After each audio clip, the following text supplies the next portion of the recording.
پاشا کا انداز انکشاف کرنے والا تھا۔ ایک دم تناوش کی آنکھوں میں دیونما حبشی کی شبیہ نمودار ہوئی، جسے ویڈیو میں کبیر دادا شمشیر دادا کے نام سے پکار رہا تھا۔ جانتا ہوں، مگر بلانے والوں کے پاس کوئی واضح ثبوت موجود نہیں ہے۔ دیکھ لیں، آپ شمشیر دادا کی اکھڑ طبیعت سے تو واقف ہیں نا؟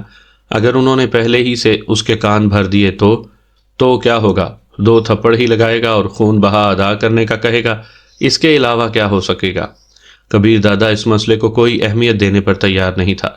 پاشا معنی خیز لہجے میں بولا، آپ اصل بات بھول گئے ہیں یا نظر انداز کرنے پر تلے ہیں؟ کیا کہنا چاہتے ہو؟ کبیر دادا کی آنکھوں میں الجھن تھی۔ پیاری بہنا، ایک پیالی کافی کی مل جائے گی؟ پاشا تناوش کی طرف متوجہ ہوا، جو بڑے غور سے ان کی باتیں سن رہی تھی۔ ابھی لائی بھیا، وہ خوش دلی سے مسکراتے ہوئے اٹھ گئی، لیکن اس کے دماغ میں بے چینی ضرور دوڑ گئی تھی۔ اتنی بچی نہیں تھی کہ پاشا کے مقصد کو نہ پہنچتی۔